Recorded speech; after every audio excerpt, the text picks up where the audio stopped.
সকলকে পবিত্র রথযাত্রার আন্তরিক শুভেচ্ছা। এই রথযাত্রা স্পেশাল ভিডিওতে আমরা আলোচনা করব যে সত্যি কি আমাদের ভাবনার ফ্রিকোয়েন্সি আছে? এই রথ যেমন আমাদেরকে টেনে নিয়ে যায় আর্থিক উন্নতির পথে, ঠিক তেমনই আমাদের মনও প্রতিদিন টেনে নিয়ে যায় কোনো এক গন্তব্যের দিকে। এই ভিডিওর মূল ভাবনা এসেছে আমাদের প্রিয় দর্শক সর্স ভাইবের পক্ষ থেকে। তো সর্স ভাইব আমাকে ধন্যবাদ জানাই এমন একটি ভাবনার আলো ছড়িয়ে দেওয়ার জন্য, যা আজকে এই গুরুত্বপূর্ণ আলোচনায় সবার জন্ম দিয়েছে। এখন থেকে আমরা প্রতিটি ভিডিওর আগে দেখে নেব তোমাদের মন্তব্য, তাই এখনই কমেন্ট করো। হতে পারে পরবর্তী ভিডিও তৈরি হবে ঠিক তোমার ভাবনার উপর ভিত্তি করে। তোমার চিন্তা আমাদের অনুপ্রেরণা, তাই এই পরিবারে তোমার জায়গা অনেক বড়। আজকে আমরা যে বিষয়ে কথা বলতে চলেছি সেটা ভাবনার শক্তি। যেমন রথ টানে বাহন, ঠিক তেমনই তোমার জীবনকে টানে তোমার নিজের ভাবনা। এই ভিডিওটি একান্তভাবে তাদের জন্য যারা নিজের জীবন নিয়ে সিরিয়াস। তো তোমরা কি কখনো ভেবেছো যে তোমার ভাবনা প্রতিদিন ঠিক কি তৈরি করেছে তোমার জীবনে? এটা শুধু আধ্যাত্মিক নয়, এটা একদম বাস্তব। বিজ্ঞানও আজ স্বীকার করে যে মানুষের চিন্তা তরঙ্গের মতো ছড়িয়ে পড়ে। যেমন একটা রেডিও সিগন্যাল বাতাসে ছড়িয়ে যায়, ঠিক তেমনই তোমার ভাবনাও ছড়িয়ে যায় তোমার পরিবেশে, তোমার কর্মে, এমনকি তোমার ভাগ্যে। তুমি যদি প্রতিদিন নিজেকে নিয়ে হতাশ হও, মনে মনে ভাবো আমার দ্বারা হবে না, তবে সেই ভাবনাগুলো ধীরে ধীরে তোমার মধ্যে স্থায়ী বিশ্বাস তৈরি করে। সেই বিশ্বাসই পরিণত হয় বাস্তবে। আবার যদি তুমি নিজের ভাবনাকে এমনভাবে সাজাও যে আমি চেষ্টা করব, আমি শিখবো, আমি এগিয়ে যাব, তাহলে সেই মনের ভাষা তোমার শরীর ও মন সব কিছুকে চালিত করে দেয় উন্নতির পথে। চিন্তা শুধু ধারণা নয়, চিন্তা হলো শক্তি। তোমার ভাবনা যখন একটা শক্ত ফোকাসে থাকে, তখন তা ফ্রিকোয়েন্সির মধ্যে ছড়ায় এবং তুমি এমন জিনিসকে আকর্ষণ করতে শুরু করো যেগুলো সেই ফ্রিকোয়েন্সির সঙ্গেই মিলে যায়।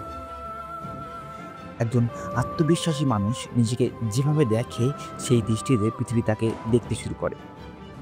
তার কথায় জোর থাকে, চোখে দীপ্তি থাকে, আর আশেপাশের মানুষ সেই ফ্রিকোয়েন্সিতে সংযুক্ত হয়ে পড়ে।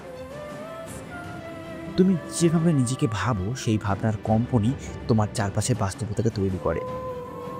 এখন প্রশ্ন হচ্ছে, এই ভাবনার ফ্রিকোয়েন্সি আসলে কাজ করে কিভাবে?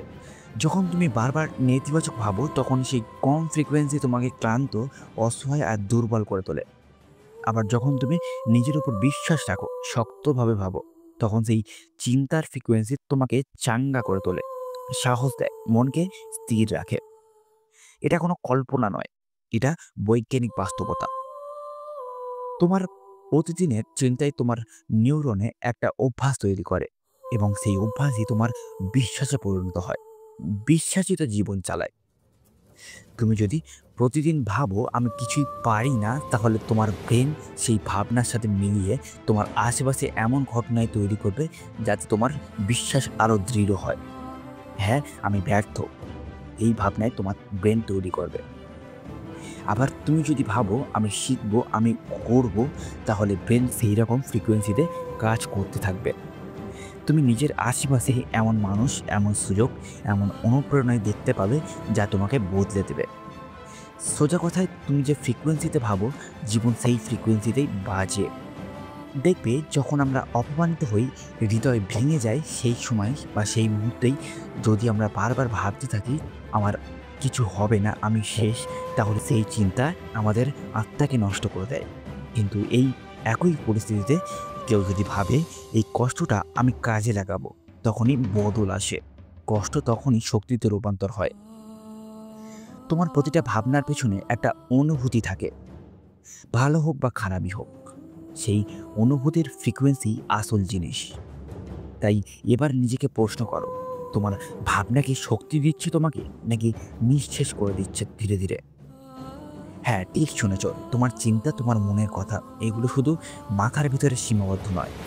এই চিন্তাগুলো একটা তরঙ্গ তৈরি করে, একটা কম্পন তৈরি করে, যা তুমি হয়তো দেখতে পাও না, কিন্তু প্রতিদিন তোমার চারপাশে কাজ করে যাচ্ছে।